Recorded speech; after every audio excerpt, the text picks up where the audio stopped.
Our beloved 8% Hard AF Seltzer is now live in over 2,500 locations across the United States. We're now available in Florida, Georgia, Alabama, Tennessee, North Carolina, Ohio, Idaho, Illinois, Michigan, Montana, Oregon, and Texas. Go to hardafseltzer.com today, click on the store locator, enter your city or zip, and find the nearest location closest to you.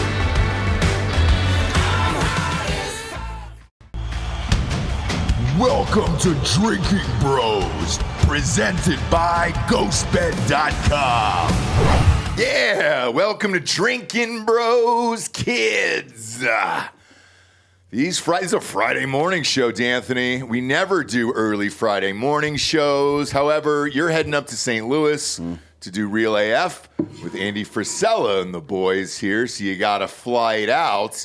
Daddy's up a little early here today. Voice real scratchy. One kid puked on the floor last night. The other one had bad dreams that a dinosaur pushed him off a cliff. So that's fun. Yeah. We got a special guest here today. Michael Brandt is here, owner, founder of Ketone IQ. How are you, brother? Doing great. Awesome, man. Thanks for being here. We greatly appreciate it. I'm stoked to be here. This is going to be a lot of fun. Yeah, this is going to be awesome, man, because we love to do these shows once a month with business owners who are successful and in the space that can offer some mentorship or some helpful hints to our audience about how to start their own business. Obviously, we're in the middle of it with Hard AF Seltzer right now, doing raises, expanding growth, all that other stuff. And I'm going to be honest with you, I'm exhausted. Does that ever end? I mean, your business has been open for how long? I got started in 2019. I got a $6 million contract with the Department of Defense. That's when it really got real. Okay. Like, that's when we were kind of dabbling around with ideas before then, but 2019 is when it really got going. We got the DoD as our first customer for ketones, as high performance energy. So it's 2025 now. So it's 6 years into it, and we're still working. And entrepreneurship's a endurance sport, dude. Like, there's no way around it. You're just doing it again and again, day after day, year after year. Yeah. For a decade plus. We're on year 3 as of today. Today's our 3-year. You're young. You're early. It's our third birthday at Hard AF Seltzer, and somebody had sent me a message on Instagram this morning, and they were like, "Hey, you just turned 3," and I was like, "Cool. I feel like I just turned 50." Yeah, I just turned 50 because it's exhausting. It's dog years. Entrepreneur years are dog years. Oh my god, dude! Holy cow! And with you guys, here's what I find fascinating because we get pitched products all the time. We don't accept a lot of them on the show.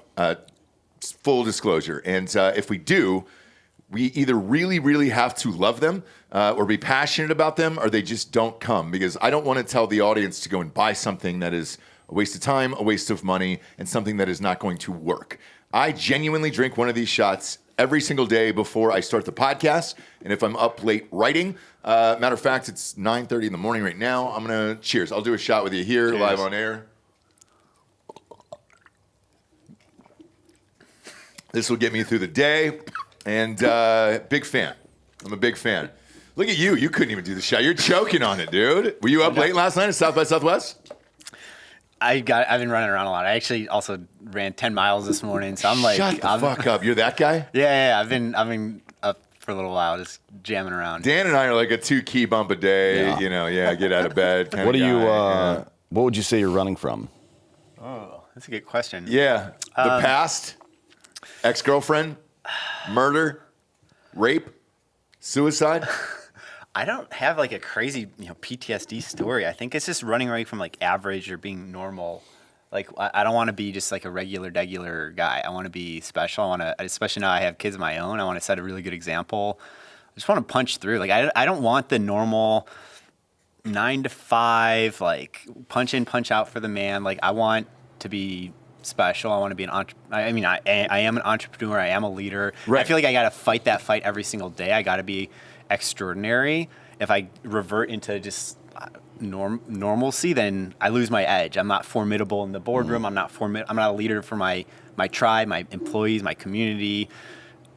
I gotta keep that edge physically in order to have that edge as an entrepreneur. I feel. I understand that. I feel like with this show, because we're on daily, and then Dan and I host a couple other shows, Citizen and Ross Patterson Revolution. Oftentimes we're recording 3-4 times a day. And I like it because it's a challenge of, all right, what's going on in the world? Are you on top of it? Can you put an interesting spin on it? Is it funny? Is it interesting for the audience and all that other stuff? And that keeps me sharp. However, I have zero desire for like a 10-mile run or like a ruck or something like that. And I know, D'Anthony, you sure don't. I mean, I work out pretty hard. I'm just not running. What's pretty hard, do you think? I work out probably 9-10 times a week, something like that. Are you serious? So we're doing 2-a-days. So you're doing 2 days? Yeah, like cardio is not the same. Yeah, I don't like doing cardio at the same time that I'm doing any kind of like Olympic lift or anything like that. Okay. Interesting. I don't have time for it. I got 3 kids, man. You got kids? I have 2 kids. Yeah. And that's a endurance sport of its own, brother. It's It is. not easy. Because I coach all their sports. So right now they're in 3 different sports.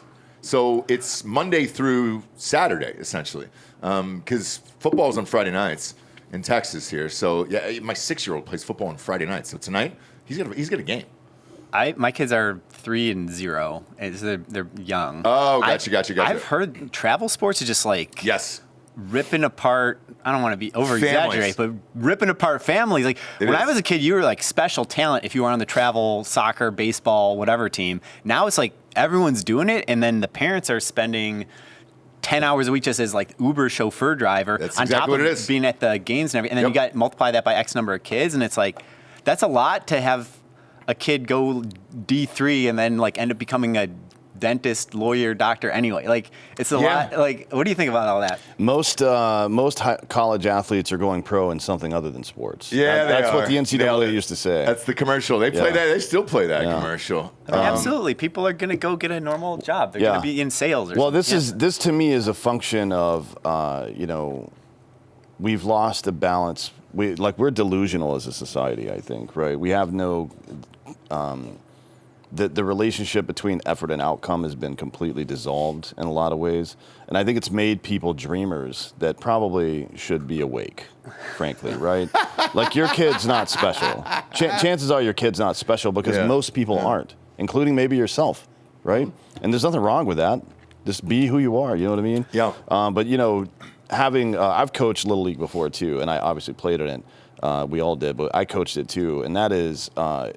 I don't know if it extends to all sports, but I assume it does, that there are some plurality, not a majority, but a plurality of parents that think their kid's going to be the guy. Yeah. It's like, well, I mean, look, act as if, for sure. Yeah. Nothing wrong with that. Yeah. But if you're spending like 5, 6, 7, 8 grand a year on travel sports and the kid's a fucking Muppet, maybe put him in a science class or something. You know what I mean? Yeah. Like you can go to NASA and tour that shit instead of playing baseball where he's out there staring at butterflies. 100%. And so I'm in it, and I coach all, they asked me to coach, so I want to spend time with them. And even as busy as I am, I'll carve that out of my day just because I don't want them to feel like they missed out on dad, right? Yeah. But doing so, and I've said this on the show many times, I would say 75% of the parents are delusional, that like their kid's going to be pro. Yeah. And let's take my son, for example, my oldest. He's 10.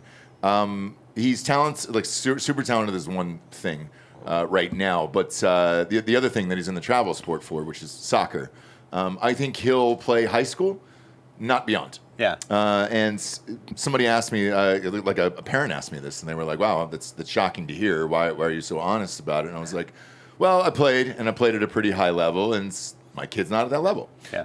And I go, they're like, "Why do you have him in travel?" And I go, because it establishes a schedule for him. Yeah. So that way, he's at least active after school. He's interested in it. His friends are doing it. And he's at least getting good exercise, learning a routine, learning how to do things on a daily basis. Because for me, I didn't find the gym and things like you were talking about earlier, like running 10 miles a day or Dan doing 2-a-day workouts.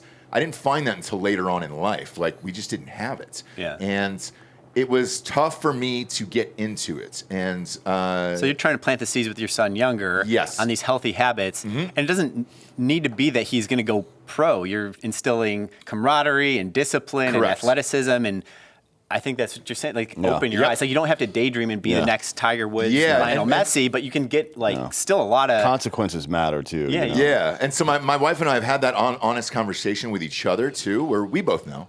But it's exactly what you said. So it gets them at least prepared for that future where I didn't have it not because my parents were great. It just didn't exist. Like growing up, I mean, it was weights in a basement and it was water. You had to pour the water into the plastic tubes, to go around the bars and or sand. That's what it was. And that's what you were lifting. Like it is a whole different world that we're living in now. And like ketones, for example. I didn't even know what the fuck a ketone was, but we're getting pitches left and right from ketones, and military's using it, athletes are using it, Olympians are using it, everything. Yeah. I don't know what is in this and why it makes me feel this way and it's better. like 30 years behind the curve when it comes to direct energy to a body part, right? Like creatine got really popular back in the 90s. Yes. Yeah. And it delivers ATP into your fucking muscles and shit like that. And this does it for the brain. And it's crazy to me that it took so long for somebody to figure out and productize this thing. Yeah, that's what I thought when I first started looking into all this. I'm an engineer, runner, athlete in general, and it was obvious to me that energy is the most important problem you can solve. If you can help people with their energy, you can help them with everything else in their life. And this is true with like literal energy as well. Well, ketones are a literal form of energy your body already makes. If people have done fasting or a keto diet is called a keto diet because your body makes a lot of ketones. And it's this really effective, efficient molecule that your brain especially uses a lot of, and it feels really freaking good. And so I was thinking the same thing. I was like, well, people are jumping through all these hoops. They're intermittent fasting, eating low carb. They're doing all these things to get their ketones up. Why can't you go to the store and buy a shot of this magical stuff? And so that was the light bulb moment. I figured out, okay, you could actually ferment it outside of the body. You could make a concentrated shot of it. The DOD was interested. We got a contract with SOCOM to kick this all off. Yeah. They were interested because they knew that you can only slam so much caffeine. Once you have like your 600th milligram of caffeine in the day, it starts diminishing returns. Yeah, it doesn't work. It doesn't work, and your cortisol is too high. You're not sleeping well. It's not good for the long term. So they started looking at, especially in hypoxia, low oxygen, or other stressful situations, ketones are really freaking effective. And that was the whole genesis of this. And now it's, 8 billion people could use more energy. And so I think now's the time. Like, I think now's the time for it. It is. And to your point about creatine, that was my first foray into it, but I was in college. Yeah. Like creatine didn't, I'll date myself, but like shit, like college is when the creatine thing came out. Well, nobody in the general where you were mixing it, remember? Yeah. Nobody in the general consumer base knew about it until Mark McGwire started having Andro sitting up on his rack in the '97 baseball playoffs. Dude, I just got chills on my skin. Yeah. So like for me personally, that was the next step. So I found creatine and then Andro from Mark McGwire in an interview or whatever, and then we're like, what's that bottle up there? And he goes, oh, it's Andro. So I went to GNC. I got the Andro. Holy fuck, dude. He made no money off of that, by the way. He should have called him and said, hey.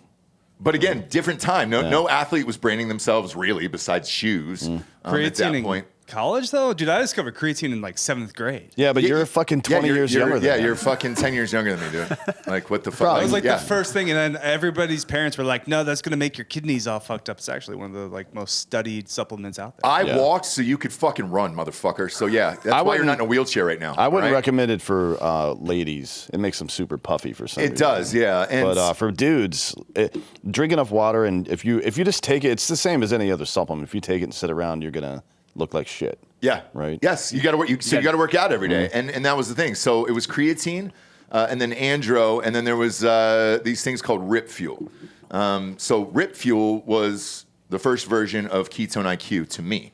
Now that shit would make you fucking punch a baby. I mean, it was gnarly. If you look up the old school bottles of Ryan, look up the old school bottle of Rip Fuel, and it used to have some just like jacked bodybuilder who was really close to blackface on the bottle, and it was a white guy. You remember these guys who would just paint their bodies up? What's the main active ingredient in it? Caffeine and ephedrine. All right. There it is. Both there it is right there. The one to the left, the red one. The red one, yeah, that's the one. That if you watch Generation Kill, you can see that stupid dick snorting this shit. We used to do that too. Rippers? Yeah. So, dude, And because I want to go through the evolution of all of this. So this was the next evolution for us. And man, it got to a point where I was working out and I was massive, like in college. Like You're yoked? Oh, just huge. But like 235, somewhere in there, and like just, yeah, let's fucking go. And then when I got to Hollywood, they were like, this isn't going to play. So I got shrunk back down to 185. But I was taking Rib Fuel, and it got to be so intense that I felt like I was going out to bars. I was a bouncer anyways, but like I'd take that before going to work too, and I would just annihilate people, and it was just too intense. Whereas this now feels healthy and balanced and awesome, man. I can focus and go through my day without wanting to rip someone's head off. Like this is the kind of evolution of this stuff. And then they really started studying body and science and everything else. And Andro got banned. Across the board. Like that was no longer in GNC. For no real reason, by the way. It said caffeine is a stimulant and ephedrine is a stimulant. And stacking it, you just get this super stimulant. Effect. But it's also not caffeine and ephedrine don't give you energy in the way that it's not real energy. Right? That's what I was about to say next. Is there's no calories. And when you think about energy, the unit of measurement for energy is calories. You have 2,000. You have 2,000 calories a day, plus or minus, and there's different types of calories. Ketones have calories. Ketones are a really efficient form of calories. So if you take a shot of Ketone IQ, 70 calories, you're getting actual energy. The difference with caffeine or ephedrine is that they're just stimulants. So there's no calories, but they're just like yanking the lawnmower chain. It's not the actual gas. It's just the thing that like it's stimulating you. It's telling your tired hormones, your sleep hormones to quiet down so you don't feel sleepy. It's spiking your cortisol, your adrenaline. It's getting you really like stimmed up, but it's not an actual source of energy. Like your brain can't like do metabolism off of caffeine. There's no calories inside of it. You still have to burn something. You still have to burn what you ate. And so what's interesting about ketones, they're not actually a stimulant. It's a form of energy that's hyper efficient. It's like the most premium gas that you could put in your car. If sugar is like regular energy, then ketones are the most premium type of gas. Well, he means glucose, not necessarily just don't eat spoonsful of sugar. That's probably not a great idea unless you're trying to make the medicine go down. Obviously you have to then, you know. You didn't expect that today, did you? No, a little Mary Poppins reference. It's not Mary Off the day. That's not Mary Poppins. Is it not? No. What is it? No. Where's Bob? A spoon. Oh, that's right. Bob's having his baby today. Ryan's back there. Trying to fill in. Yeah, trying to. Isn't that Bob's having his baby today, by the way. Isn't that this morning? It's Mary Poppins. It is Mary Are Poppins. you sure it's Mary Poppins? It is. I thought that was the Austrian one. What's Thank it called? you, motherfucker. You can't question Ross on this kind of stuff. Yeah, come on. Best of the Very best, limited dude. knowledge, but is Poppins? You don't fuck with me on Poppins, dude. I'm a Poppins messiah. I mean, it is in Mary Poppins. It might be in something else too, but no, it's Mary Poppins. It might be. She has this whole song about it. Yes. Wait, who's medicine go down. Medicine go down. Is she the one? Go down. Is she the one with the umbrella? Yeah, the umbrella. Oh, okay, yeah. Mary I've never Poppins. seen any of these movies. Straight Poppins, dude. I think my reference point for that was Tobias Funke on Arrested Development. There you go, right there. Pop it up on screen, Ryan. Well, don't play the song because we'll get dinged We'll for get it. dinged for it on Even though YouTube, this has got to be fair use by now, right? No, it's not. Oh, they extended it. Disney. Yeah, they extended Disney it. definitely comes after you. Yeah, for they everything. sure do. Disney can come after Is it on both screen, of these Ryan? nuts. All right, there it is. Mary Poppins. I thought that was Little Debbie. I know. Looks like her. But with you, here's where shit gets interesting for me. Okay, so you guys send this to the office. Say, hey, we love to sponsor the show, whatever. I've never heard of ketones, and I take it. I feel great. I'm rocking. I'm ready to do the fucking shows all day long. And I was like, holy shit. Okay, cool. Let's bring this product on. Have the product, do a couple reads, and then my best friend from college, my college roommate, Chris Hunter, calls me and he goes, oh shit, you guys are doing a Ketone IQ? He goes, I invested in that. I was like, get the fuck out of here. And he goes, yeah, man. He goes, I was doing so much of it. He goes, I just called the owner and said, hey, can I invest in it? And we brought him in. Chris is a legend. The guy is mad smart. He's been on the show. Yeah. He's, again, my college roommates. I love him. He started Four Loko. He's got Koya right now, which is on every square inch of the earth, I feel like. And, you see it. It's the one protein shake at Starbucks. You see it at the airport. Koya is everywhere. Everywhere. I think it's in Gaza. It is.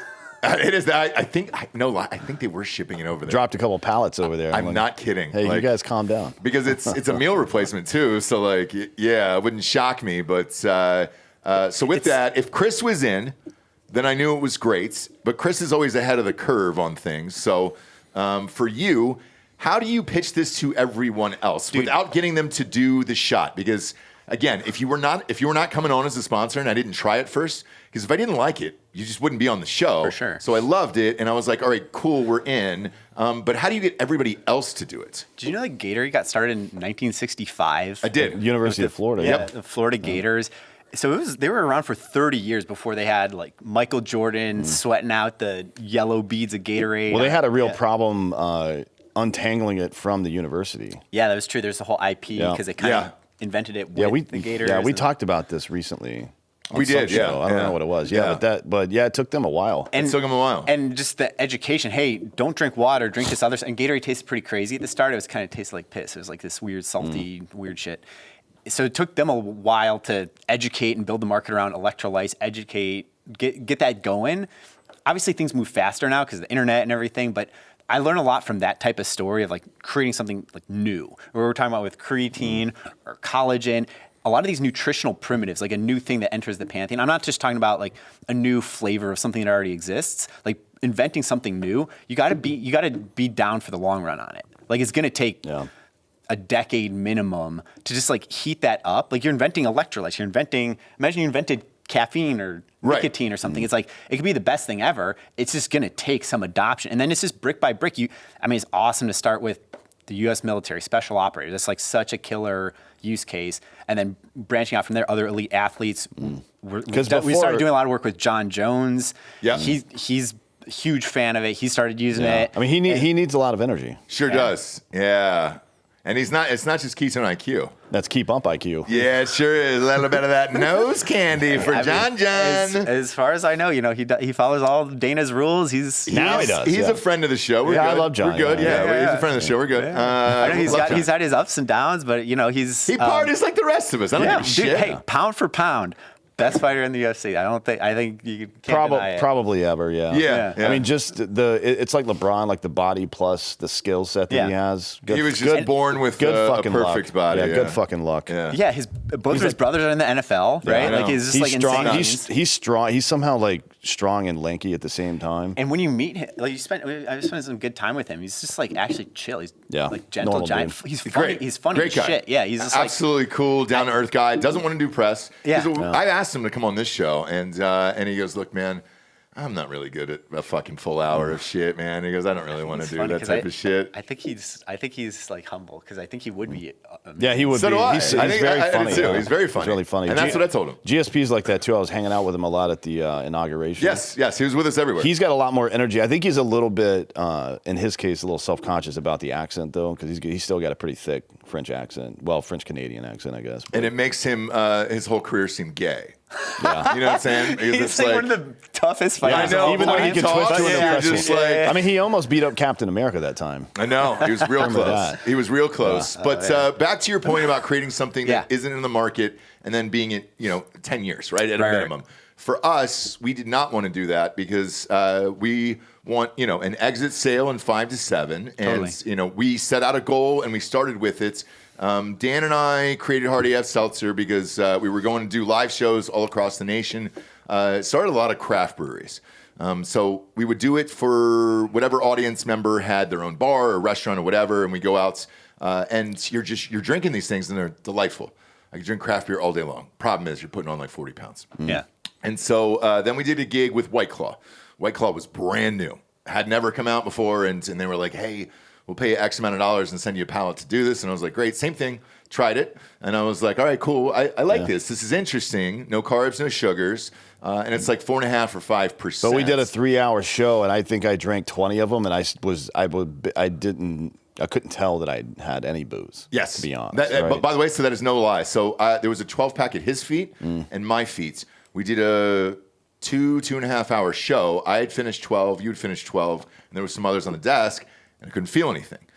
So the next one Which is more of a burn on us, to be honest. Well- like, we're pieces of shit. At least back then. Well, I don't really drink that much anymore, but eating, like if you eat 200 grams of protein a day, it's going to take some booze to get fucked up, right? Yeah. Or like more concentrated. That's the problem. It's not the amount, because your body just processes it better when you're eating that much protein.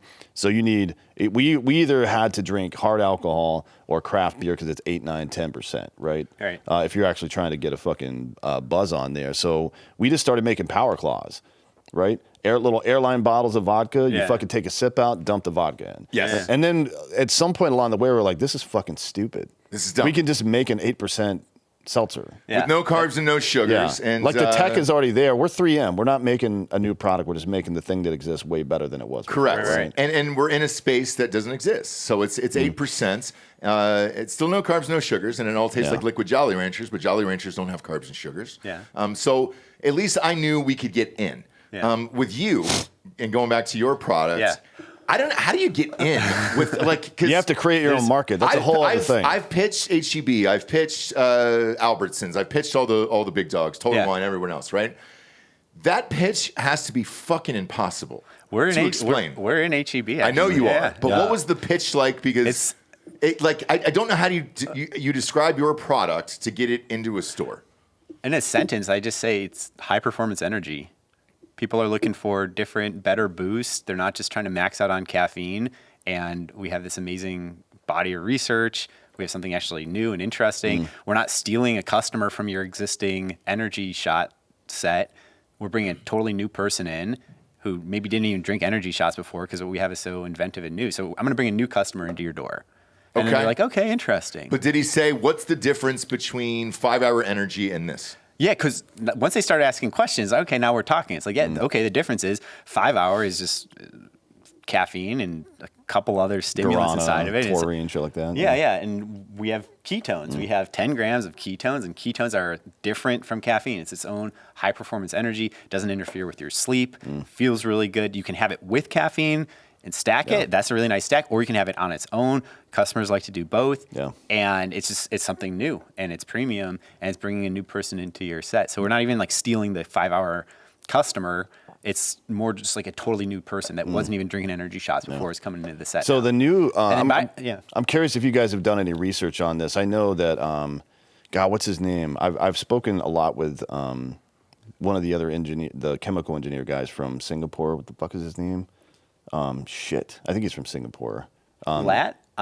On your team, yeah. Oh, Dr. Mansour? Yeah. He's awesome. He's fucking that guy's sharp a as shit. big brain. I'm He has like 200 IQ. He has a PhD from Oxford in ketone metabolism. Super smart. So I've talked to him a bunch about this stuff because I work with the DoD from time to time trying to get some of these programs amplified and shit like that. And this one was more about kind of a holistic readiness for the military. So there's a big problem with hormone imbalances now because of heavy metals and head injuries and all this shit. And it's actually pervasive throughout the entire male community in America right now.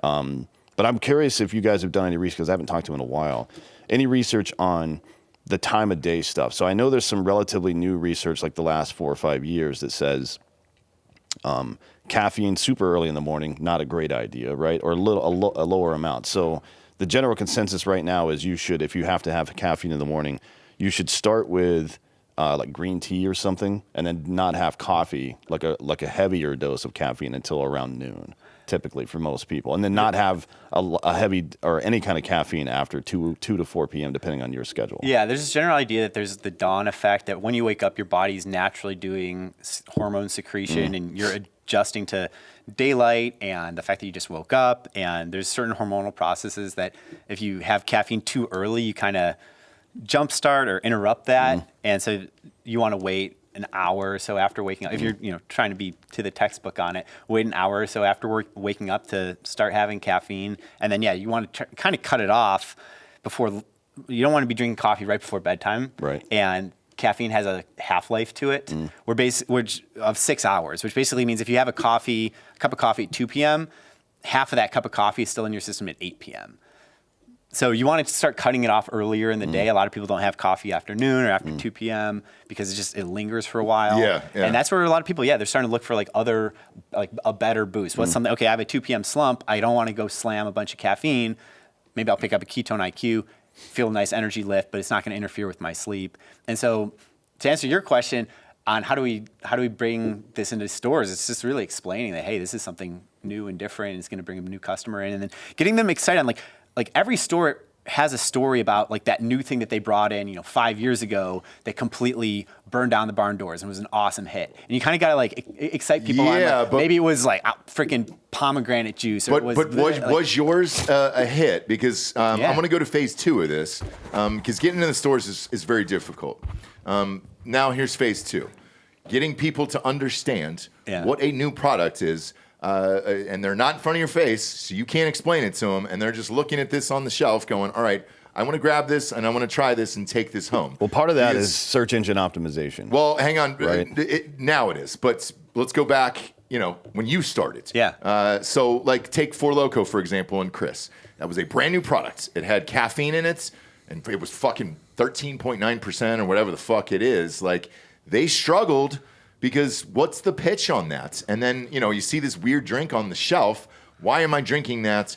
And I'm assuming it was probably the same start with Ketone IQ. Yeah. So how do you get people educated on that beyond, like, an SEO is fine, but it's usually moms, dads in a grocery store going by, and then they look at this fucking thing and they're like, why do I buy this? At the start, a lot of our business was online. Like we got to 8 figures in revenue just online, just ketone.com and Amazon. And online lets you tell more of a story because, people can watch a video, they can read a website. A lot of times people are hearing about you on a podcast. They're hearing about it from Huberman or from you guys. Yep. They're seeing an ad. The ad might be, 45 seconds kind of explaining the product. They end up on the landing page. They learn more. So online is just more higher education context so that once we launched in stores, we already had our, some tribe.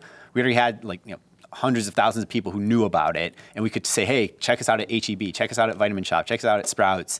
And so that helped. I would say going cold start with a totally new product like ours in retail, probably going to be hard. But if you can get a tribe going, get some heat going online, and then you open retail, you're going to have a lot better time. It still doesn't totally, eliminate the need to solve that problem of mom, dad, shopper walking through the store, sees your product, they haven't heard about it before. How do they interact with it? And all I would say there is I don't even want to be arrogant. We've already figured it out. It's a work in progress. We're always, I feel like a snake's shedding their skin every 6 months or whatever. We're always updating our packaging. We're always sharpening it. Our next version, this is our latest, but we actually have another version that's more, we changed the colors a little bit. We put little drawings of fruit on it, made it really clear it's an energy shot. Just make it more and more, subtracted a lot of stuff off the packaging, just really focus on what really matters. Right. So we're always just fine tuning that so that someone walking by a product with zero context can just know what it is. Put the famous faces that put John Jones on the end cap at the store, so people are okay, they can associate. Okay, the best people work with this brand. It's already social proofed.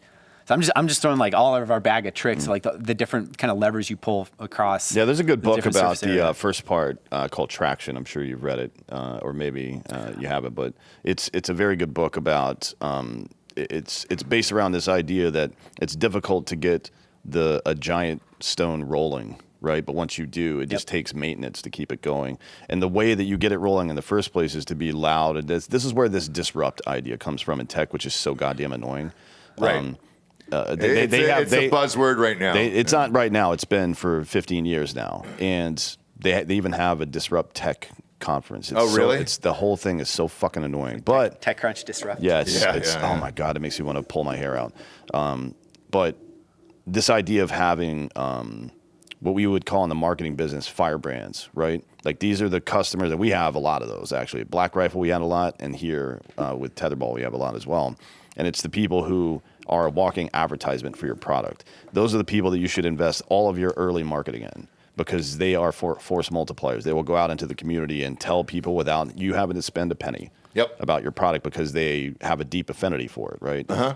And after that, then you can start. The good thing about that, and starting that way, by the way, for anybody that's out there starting a business, is then you get a real keen sense of who your core market is, your demographic market, because those are the people that will naturally come to your product and be super excited about it. That's your core demo, right? Yeah. And you can build out from there. That's such a good point. Everyone wants to make $1 billion.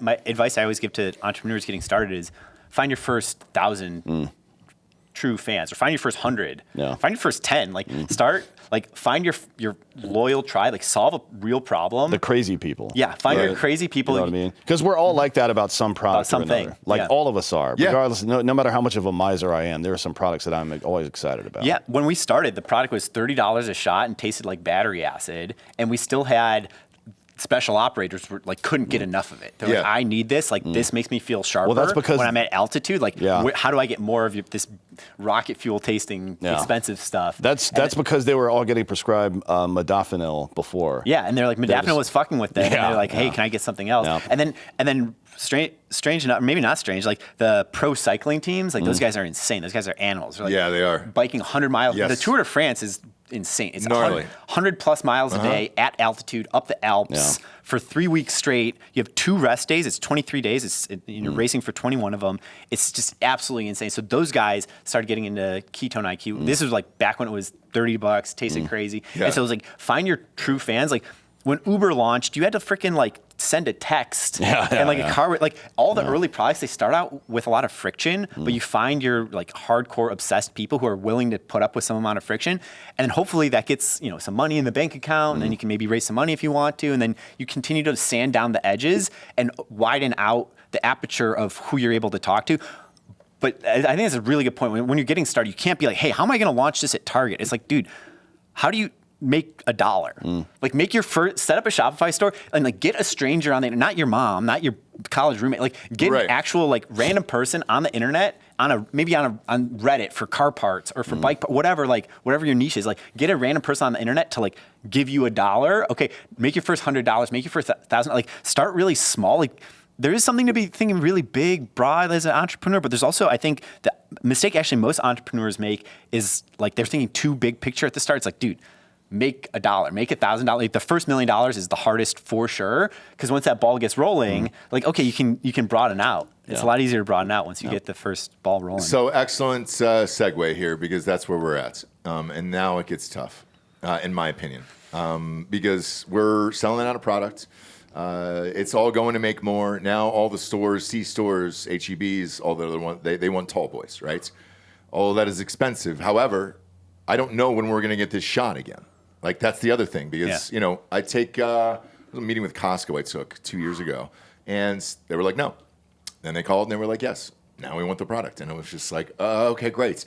How the fuck do I make more of this? And, like, we've raised, a couple $1 million, but you're burning through it really fast. It's going really fucking fast, and then you need more and more and more and more and more. How do you jump to that next stage then? Yeah, this is really key concept to talk about, because your business is growing. That is awesome. And there's actually just a really key difference for people to understand. You already understand it, but just for I do not, and that's why I'm asking, because it's sleepless nights. I'm up every single fucking night worrying about this, because everybody says, "Oh my God, it must be great to sell out." Yeah. It's not, because if you sell out, the distributors will be pissed off. And dude, I had a manager grab me at HEB, and he was just like, "Dude, when is Party F Seltzer coming back?" And I was like 2 weeks, and he's like, "That's our best-selling product." Yeah. And I was like, "I can't do anything about it, man." Let me ask the dumb question, which is like, if you're selling it and you're getting money for those sales, why can't you use that money to go and buy all the cans that you need? Well, we could if we weren't also expanding into new states, right? Yeah. So yes. So that's the nut of the problem, is that you're buying inventory now for your sales like 6 months from now. Correct. And your past 6 months of sales isn't as big as your next 6 months of sales. And so even though your business is growing and is profitable, you're running into cash flow issues. Where if anyone's read that Shoe Dog's book, the Nike had the same thing. They were just growing so quick. Yep. But you're trying to buy for this increasing demand. You're trying to go in more states in your case. And so you're actually, you're doing the right things on your like P&L, like your revenue's growing, your profit's growing, but like, a lot of times different retailers are paying you on like late term. They're paying you like 60 days, net 90. That is exactly where we're at. And then the cans for, let's take a tall boy. It's a 10 and 12 week wait. You got to put down the cash at the start, or immediately. 50%. Yes, yeah, all of it. So you're putting down the cash now. You got to wait 12 weeks for it to even produce. Yes. Got to wait like another, month or two for it to hit your warehouse, and then hit HEB warehouse. And then HEB is going to pay, I don't know their exact terms, but they might pay you 30, 60, 90 days later. Well, 21 to 30 days. 21. But And so you're putting out cash now for sales that are happening like 4 to 6 months in the future. And just so everyone understands why, like, it's a good problem when you're growing and you're profitable, but it's still a really big problem on a cash flow basis because you're buying for future sales based on like past sales, and your future sales are a lot bigger than past sales. Correct. So what do we do about that? And that is the exact point we're at now, and I have a call this afternoon at 1:30 to figure this out. So there's two general ways that people bring cash into their business. One is debt. You go to the bank and you get a loan. That is what Dan and I just did this morning. And that's generally the lower cost of capital because you're going to pay it back with interest. You're going to pay it back with like 10, 14% interest. It's reasonable. Yeah. It's 6.5, whatever the interest rate is now. So it's okay. It's okay. And that's the right idea if you're super confident that that you're going to pay it back. That it's like, hey, I literally going to use this to finance inventory that I'm going to sell to H-E-B and Costco, and then that money's going to come in and I'm going to pay off the loan. That's the cheapest way to do it. The other way that people look at is investors, like selling a piece of your business, selling 10% of your business for $5 million, and then you have $5 million in capital, but then that 10% of your business is gone. Now someone else, maybe they're on your board now, or they just own 10% of your overall business. They might have some control. They might be involved, might not be, but that's going to end up being more expensive in the long run because eventually, if you sell your business for $1 billion to ABI, Anheuser-Busch or something, or Miller Coors, then that $5 million will become, for a 10% stake, let's say right now, will become $100 million if you sell for $1 billion. So it's a very expensive $5 million. It is, but like for me, I don't mind because the number that I'm looking for overall, like in my life, to retire and all that other stuff, isn't as big as everybody else's. And I'll tell you why. I don't need the yachts. I don't need, I'll rent a fucking PJ or whatever or all that other stuff. I hate Lambos. Like I don't like the expensive shit that much. And so I don't mind that because I don't want to be sleepless every night. Trying to figure out this problem. But the problem is we're out of rich friends now. So I don't know those people. Well, if you have a good business, it doesn't just have to be friends at that point because there's just professional investors that they want to get a good deal. It's like they want to put, I'm just making up these numbers. I have no idea. Of course. But like someone out there has $5 million is burning a hole in their pocket. I don't know that person. And if you do, let's please talk. give them to me. There's some professional investors that their whole job is to deploy capital. Their whole job is to put $5 million to work in something that has a chance to 10x, 20x, become the next hot beverage that gets bought by ABI or Miller Coors or whoever. And if you have a good story, it's always nice to do business with people that you know, but there's also just like, you can get to know new friends too. I'm not really interested in, it's not that I'm not interested in it, I just don't care if I know the person or not.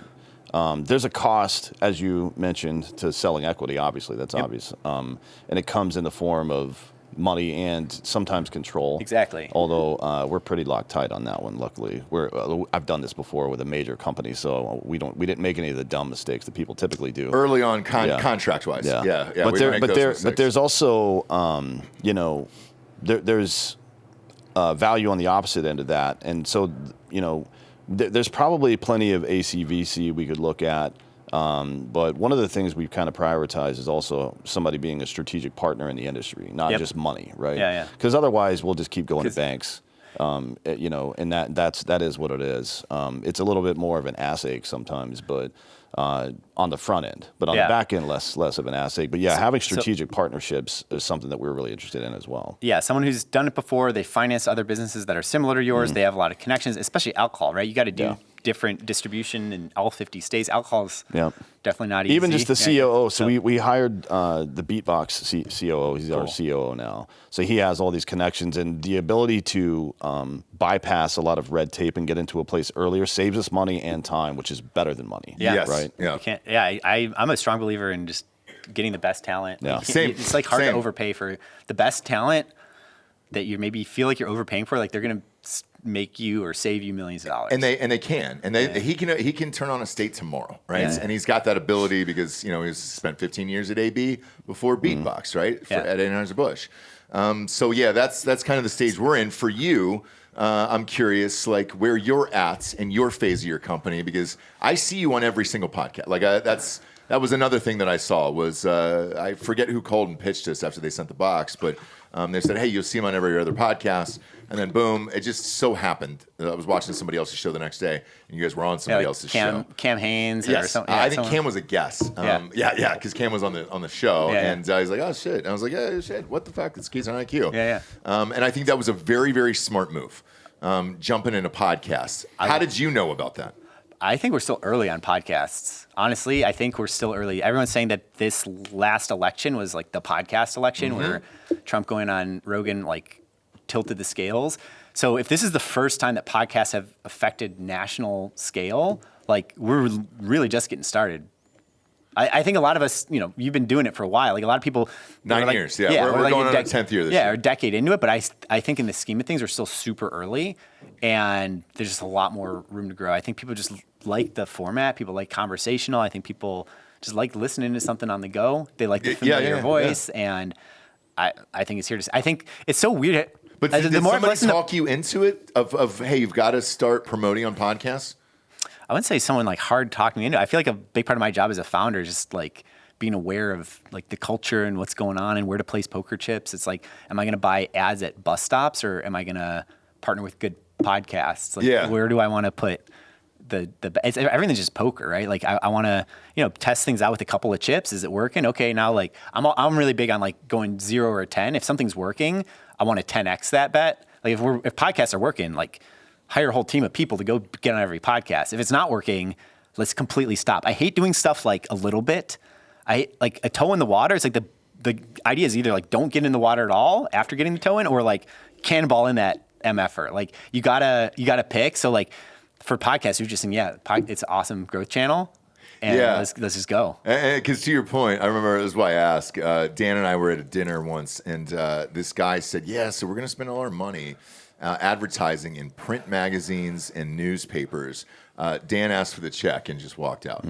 He was like, "This is the dumbest shit of all time." Yeah, you're dumbest shit of all time. You're on the Titanic at that point. By the way, that guy lost his business. Yeah, that was 4 years ago. Something like that. We were at Loro. I remember we were at Loro.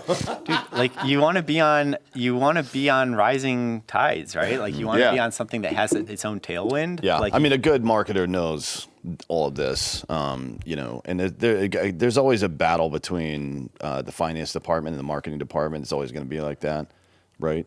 But this is where having good reporting comes in, right, and good analytics in general, because to his point, you should spend to the point where there's a diminishing return, and then investigate why there's a diminishing return. Did I hit my market cap? Do I need to change my messaging or whatever? But you should spend until you fail, and then move on to the next thing, right? That's how it should work. Otherwise, you don't know what. And this is the same thing with working out. Yeah, like you push yourself to see. Yeah, you push yourself to see how far you can go, because that's how you get bigger. Yeah. You know what I mean? Yeah, I think it's hard because you gotta have that aggression. You gotta be like ready to go. If the ground's a little soft, you gotta really push. Like if sometimes Facebook ads work or TikTok shop or whatever, if something's like working, you gotta be down to just go. Like hire people, deploy capital, because like you see the winning brands. You don't need everything to work as a brand. You need one major growth vector. Right. That's a mistake a lot of entrepreneurs make is they try to do a little bit of everything. Oh, I'm going to do some PR. I'm going to do some social media stuff. I'm going to do some partnerships. Oh, I'm going to do some Facebook ads. It's like, dude, the best brands, they pick one thing and they just absolutely go. Like some brands, they just like RX Bar just completely built off of doing in-person sampling at CrossFit gyms. Yeah. It's like you only actually need one thing. So a lot of the goal of an early entrepreneur is find your thing, find your channel, find where you can keep spending and it doesn't get diminishing returns. Like for you at Costco, it could just be like setting up a card table and letting people try it. That's all it is. And then people try it and they're going to buy a rack on the spot and then like. And we've done it all around the nation so far. And we sold 100 cases at an HEB one day.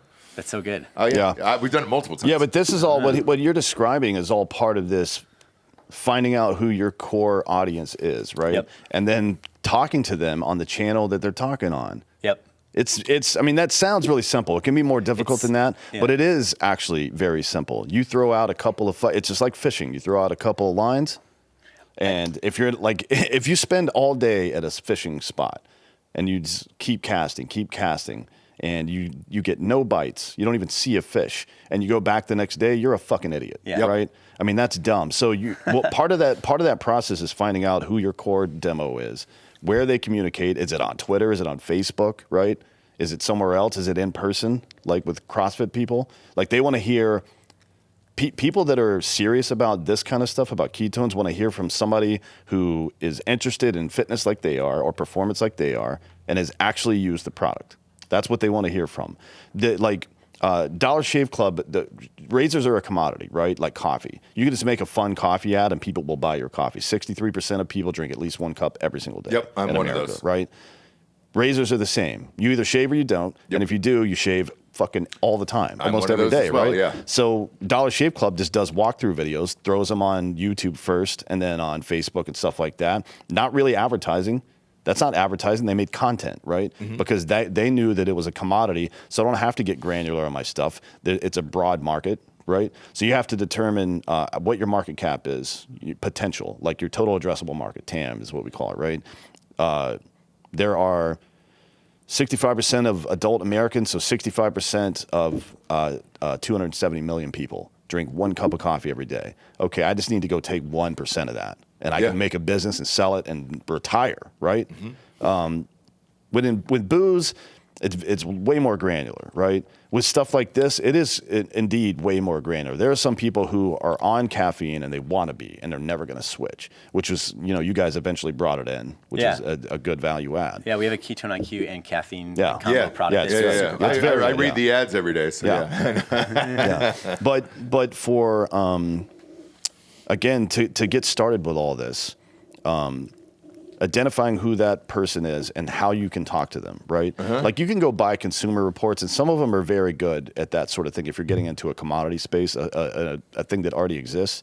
And then sometimes it's a little bit more murky like with this, but there were already performance people and brands out there, right? And it's been going on, like this new health movement didn't start with RFK 6 months ago. This has been going on for 20, 25 years, right? Yeah. And now you just got to tap into that, right? Yeah, so that was like, you guys are developing a new product. A big part of it is education, telling people what it is. I don't think you can do that just even through podcasts. Like you got to go talk to somebody face to face at some point, right? Oh, yeah. And at least in the early days, like 20, or what was it, 1920, those time periods. Yeah. You guys had to go to CrossFit gyms and look people in the eye and say, hey, this is like ATP, but for your brain. Yeah. Because they understand that, right? Totally. I think about marketing, like, you got to be able to convince someone one-on-one. Yeah. Like, I think a lot of marketers, a lot of entrepreneurs get too fancy. It's like, you got to be able to go to a CrossFit gym, go to High Rocks, go to a Marathon Expo, go to an Ironman, and be able to like, convince someone from a cold start why your product is awesome. And then when you can do that, then, okay, multiply that by 1,000. Like, what's a good Facebook ad? It's just taking that same magic that you have one-on-one and doing it now 1,000 on one or 1,000,000 on one. Yep. But you can't skip the steps. Like you have, everyone wants to get really fancy with like A/B testing, ad creative. Like, you know how you A/B test is like you go outside of a running shoe store or a CrossFit gym and you like hand it out to people and you just listen to what is coming out of your own mouth about like what am I not getting bored of saying, or what's hooking people, what's catching people's interest, how do I explain this? And then that's your A/B test. Like it's a very intuitive, like you will find it very naturally how to talk about your product. Are you vibing with this community? And then once you have that, then you can go get fancy. Then you can go do like $10,000, $100,000 ad spend and develop your creative and all that. But there's nothing that beats just like entrepreneur face to face with your community.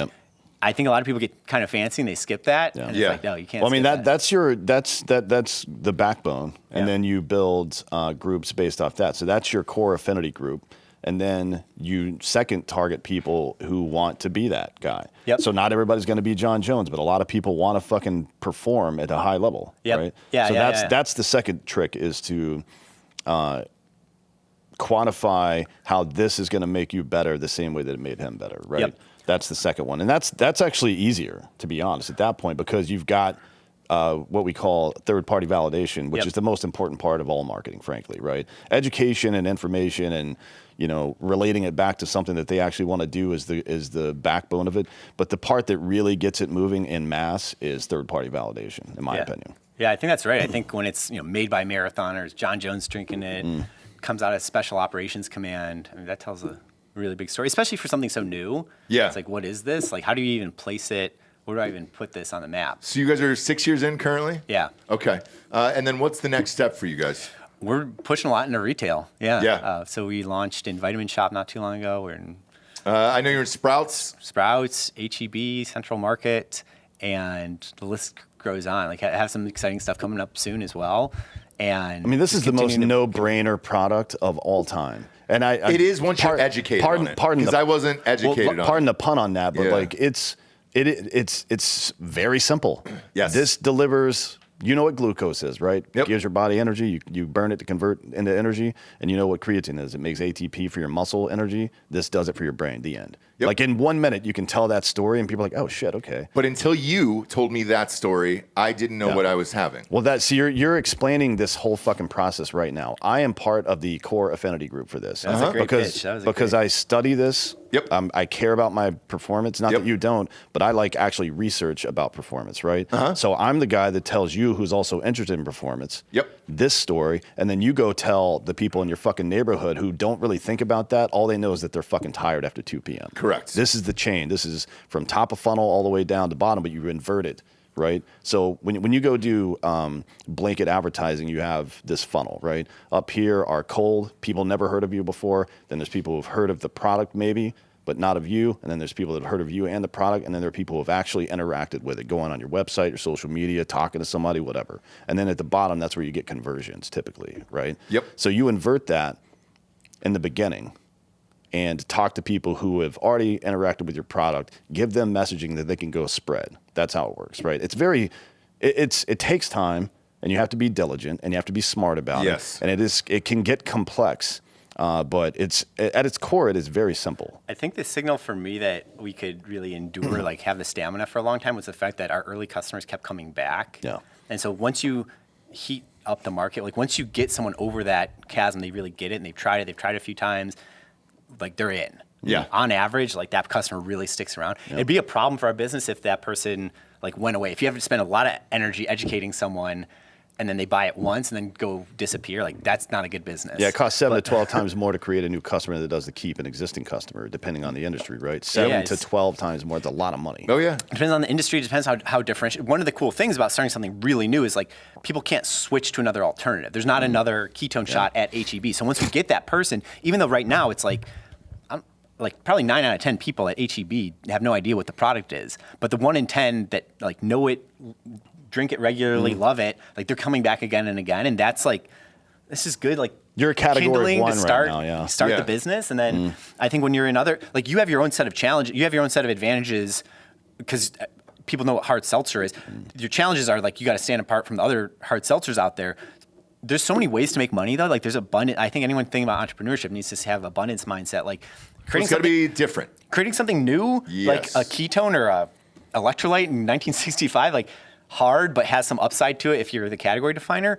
Coming in and creating a new, like a better flavor of popcorn or like the best, like highly concentrated hard seltzer, like that has its own advantages because everyone knows what seltzers. You don't have to explain it the way I have to explain ketones, but you have to differentiate. But you have a really good differentiation Yeah, story. it's hey, we're the highest. Yeah. So The it's like, spend is you get less. highest you can get in a 12 The spend is quite a bit less when you don't have to go educate people, right? Yeah. Right, but then you're gonna need to spend on like, well, you need people to understand the differentiation. Yeah. Like Well, if you're that's selling coffee. for If you're us, selling it's coffee, easy. it's like, well, you got to go up. If you're gonna launch a new coffee brand today, it's like you got to go up against. Holy Black shit. Rifle, Black Rifle, Dunkin', yeah. Starbucks, like Yeah, everyone. yeah, like, everybody, yeah. You got and. Well, actually, I was really McDonald's is the number one seller of coffee on earth. That's amazing. Yeah, So yeah. like you got to come with a really good story. Like I how know. are you going to carve out a Yeah. new like yeah, sure, everyone's going to know what coffee is. You don't have to spend $1 explain what coffee is, but you do not, now you have to explain like why your coffee Yeah. and that's I you gotta- remember, you I remember gotta- with coffee, I think it was Nitro. Remember the Nitro brew?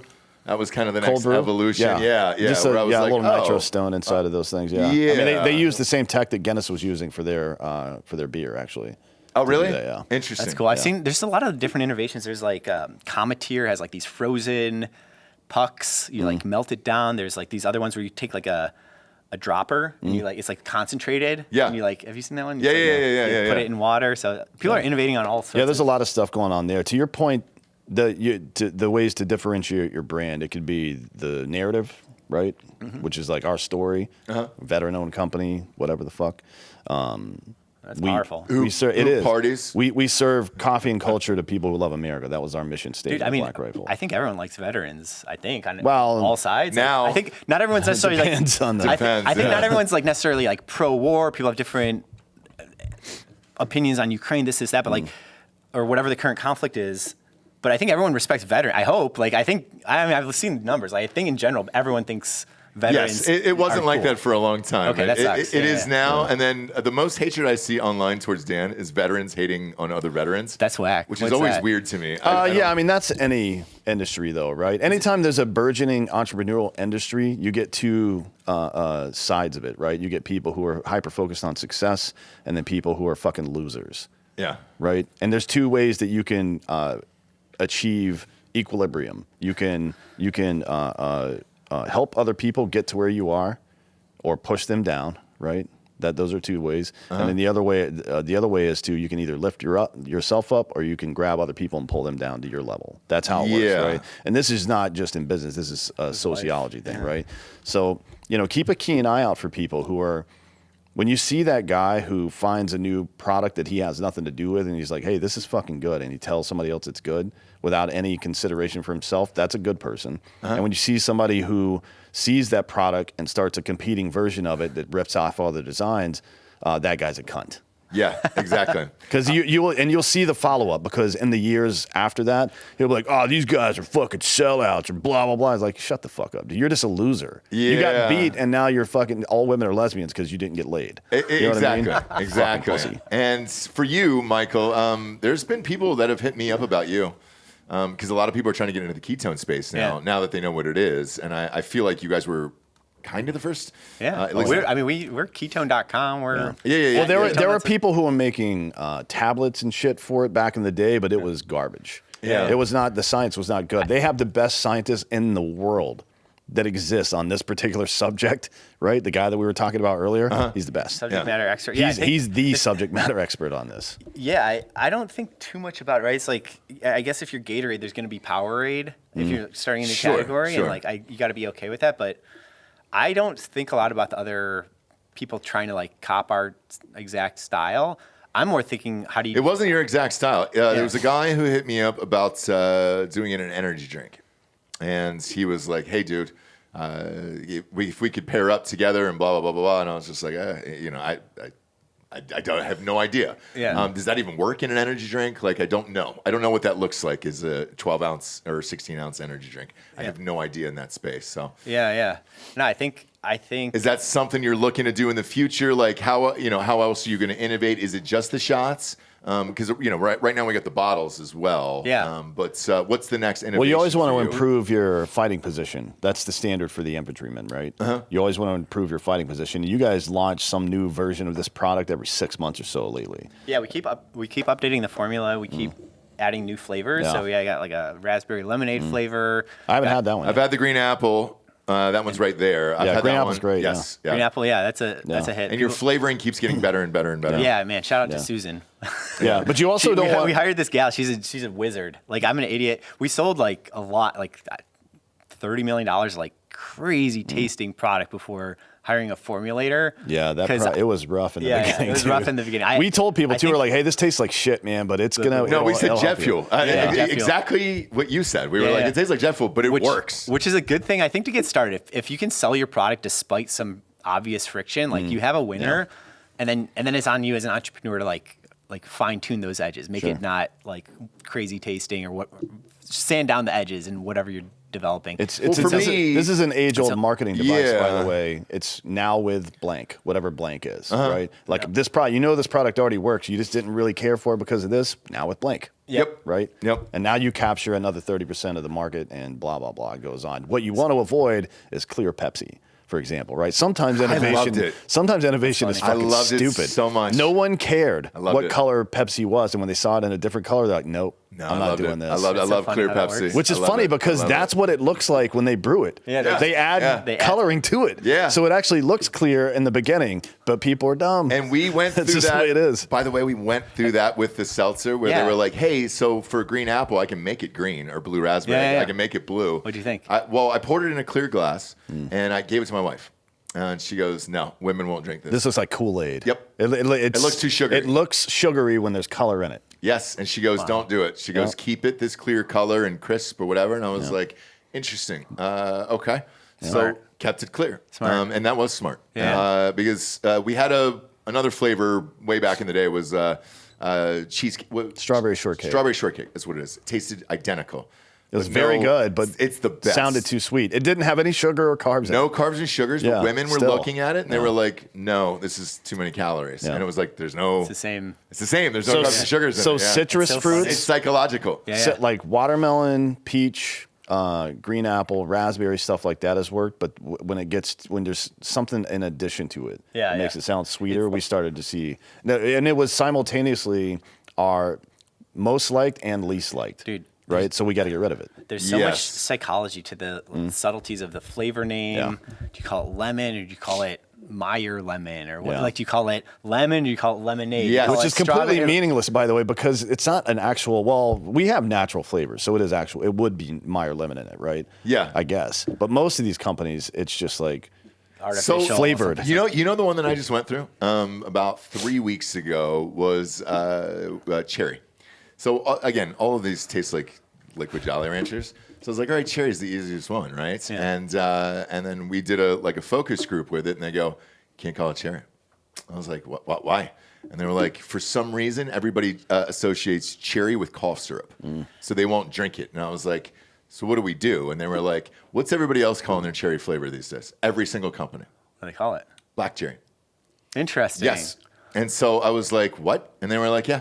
And so they were like, put black cherry on it and then give it to a few people and blah, blah, blah. And that's what I did. And they were like, oh, yeah. Yeah, it's black cherry. And I was like, no fucking way, man.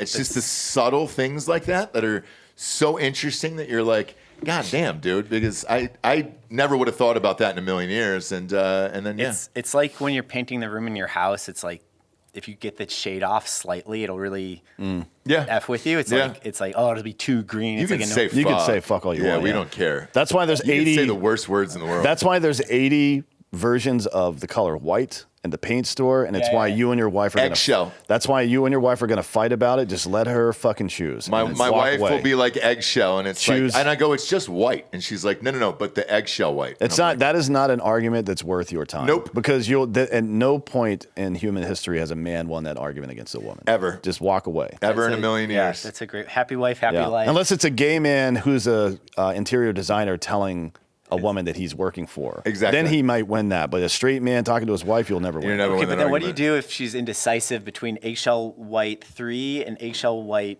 7? This is the part of being a leader in your household, right? Yeah. It is. I mean, you got to you have to mentor her in a way to make her own decision in the same way that a psychotherapist does. You know what I mean? Like don't. gotta- It's like, well, which one do you like better? If you had to get rid of one, which one would you? There's a lot of strategies to use. Yeah. Look, man, this was endlessly fascinating. And again, we do these shows once a month because there is so many people that hit us up on a daily basis who want to start their own company. And we try to go just pick any entrepreneur. And usually it's people we work with, at least, so we know you, where it's like, all right, and we know you'll be honest, for Christ's sakes. Like when Hunter was here and all those guys, like they're honest about, hey, dude, we struggle with this and this and this and this and this. And I think it really helps the audience. So we appreciate your time today. I know you're super fucking busy, but it is very important for a lot of our listeners out there who are looking to get out of that 9 to 5, looking to start their own company. We're in a creator economy now. We are. I was going to say, The infrastructure exists to start your own business. I would Yes. say there's no better time to be Yeah. an entrepreneur in America. I think America needs it. I think it's super patriotic to create a company, I do create too. jobs. And a lot Yes. of businesses are going to start coming back to the U.S. too, which is going to amplify that infrastructure that exists to sell your own product. Whatever it is, if you're going to make a garden in your backyard and sell stuff at the farmers market, that's going to come back now. It It is. is in a big way. So just it doesn't matter what the industry is really. And for us, we hire a lot of our listeners.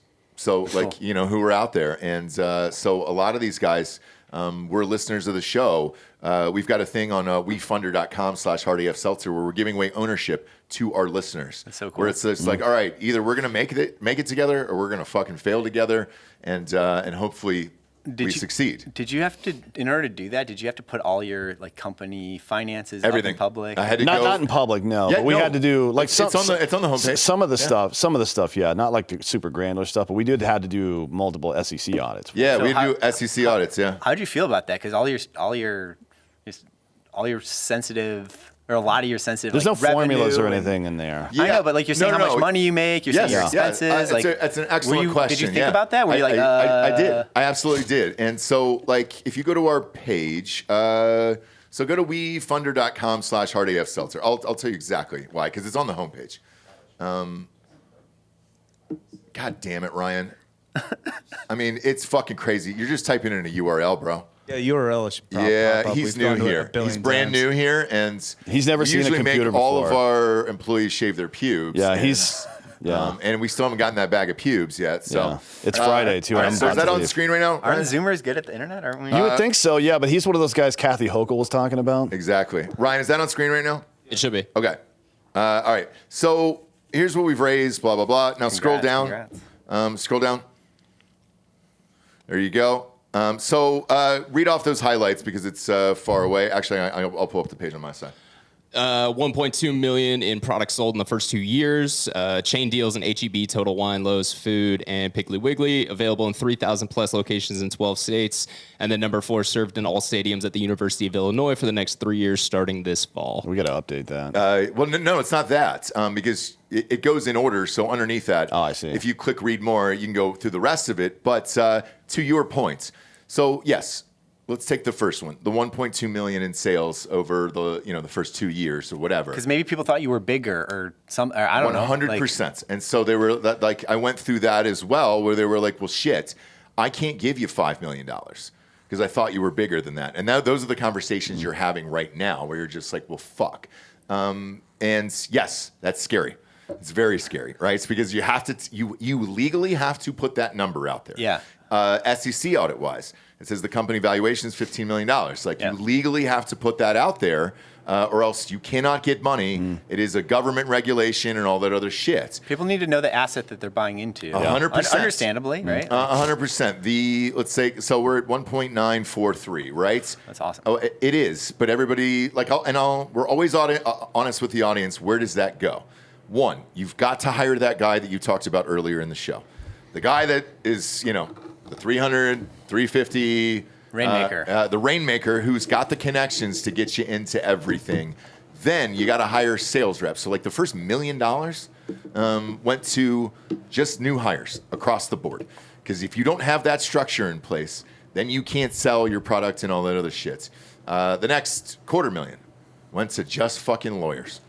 Just goddamn lawyers. Because you're opening up these states, but then you're also dealing with frivolous lawsuits and all the other bullshit that's coming in, and you're like, Jesus Christ, man. I had this idea or whatever, and blah, blah, blah. So you got to knock all these people down and bat them away and figure that the fuck out. Then the last $700,000 goes into products. And then, boom, your product explodes. Here we are today where I'm having meetings with that loan that you were talking about, and then the expansion. Once your product is doing really well, then they want more and more and more and more of it. The president of H-E-B was the one who hit us up and said, hey, dude, we want a tea. And you guys are the ones to do it. In this space, we will put it in every single fucking store and do all of it. Wow. Now you're in this cash crunch where you're like, holy shit, how did you spend this money this quickly and to get here and everything else? And then we just placed our biggest order to go out to all the United States of like 20,000 cases where you're just like, That's sick. yes. It's hard to do new formats because like new flavors or new like a tea or a large. I'm not saying it's not a good idea. another but, like, what makes SKU. it hard? Yeah, because when you think about it, like you're always going to be tying some amount of your cash up in inventory. Yep. You spend $1 million, you got 1 million cans. Well, if all you sell is one, make it really simple. You just sell one can, your hero flavor. That's all. You put $1 million in your best flavor. Well, you can kind of sell that everywhere. Yeah. Versus if you have like 9 other flavors, some aren't as popular, and then you got like different shapes and sizes, and this one's a tea. It's like all of a sudden that $1 million, like it's spread really thin Yes. across a lot of different Correct. SKUs. you're probably going to have to put in more than $1 million. So I'm just like, I'm not saying it's not a good idea because like those new SKUs are innovative. They might be your next product, might be your best product. Like there's always a good reason to invest in innovation, but it can be hard. A lot of entrepreneurs will try to start with make as much money on as few SKUs. SKUs just means it's stock keeping unit for everyone. Well, it's just like just the items that you have. It's a flavor. Yeah, Like yeah. you want to make general rule of thumb is like make as much money with as few SKUs as possible. Yeah. Because you have less organizational complexity that way. Yes. And you're avoiding a more variable price model, right? So if you have to buy 12 ounce, 16 ounce, 19.2 ounce cans, now you've got a wide variable price model. It's more difficult to even construct a cap table there. You know what I mean? Yeah, but let's bookkeeping, everything gets more complicated. let's take a grocery chain though. Sure. They're like, hey, if you do this, We'll buy it. and not only that, not only will we buy it, but we'll pick up more of your variety packs, which is your staple. Yeah. And you're like, well, fuck, how do you turn down that money? Yeah. So I think it's just hard to do that while also going into other states, while also that's where you end up in that cash squeeze. And so you want to like concentrate with as few moving parts as possible that make as most money as possible. Easier said than done. I don't have all the answers. It is, and that's why we have people like you on the show and everywhere else. So and that's what actually helps our listeners too. Yeah, like for real. Like for instance, it could just be a matter of like, okay, if that's your goal, like make as much possible money with just HEB. Like don't worry about the other states right now.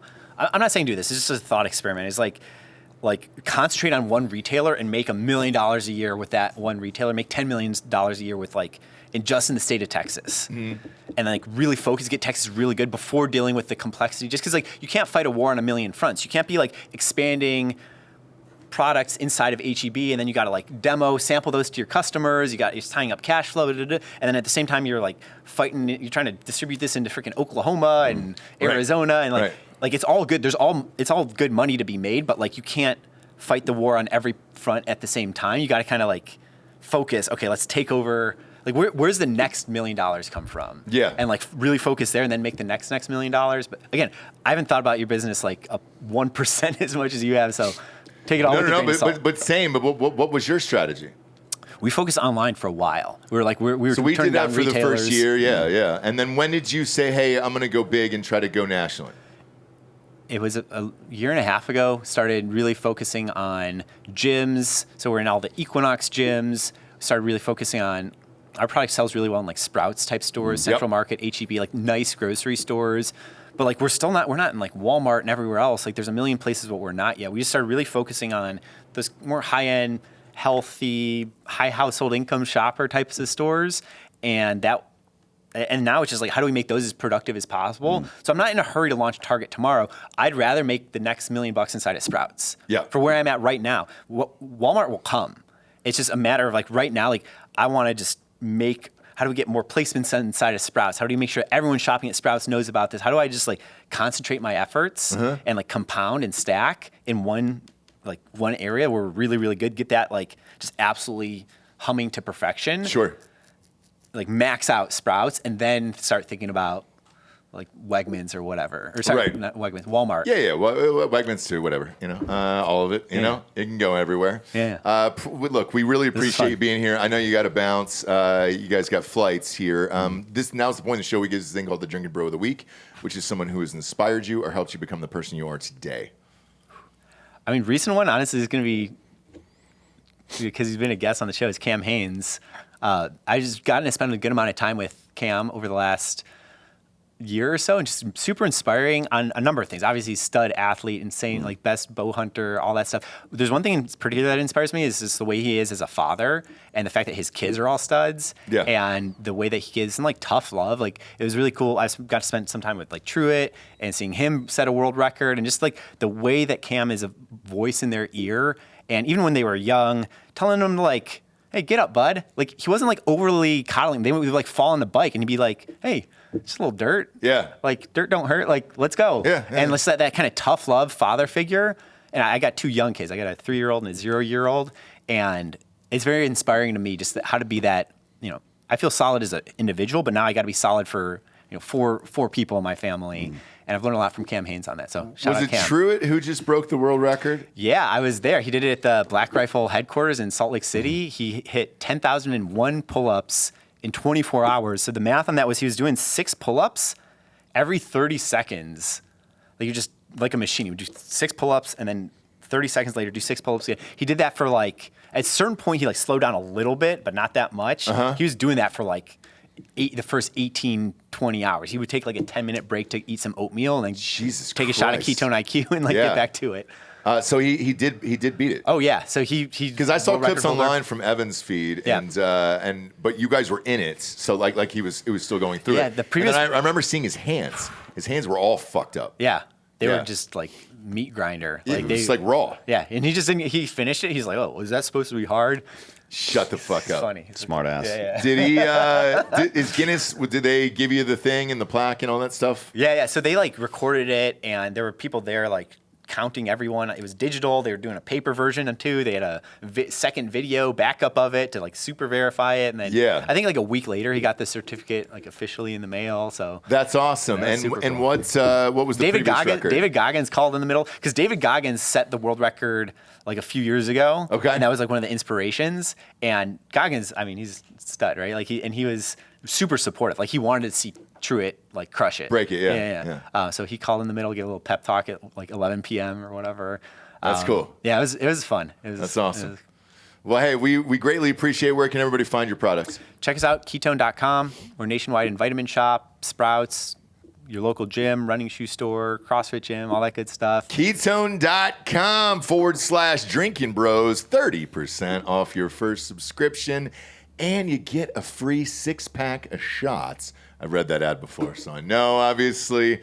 Thank you for your time, Michael. This was a treat today. This is a lot of fun. Thanks for having me on. Awesome, man. For D'Anthony Holloway, I'm Ross Patterson. This is the Drinkin Bros podcast. Good night, everyone.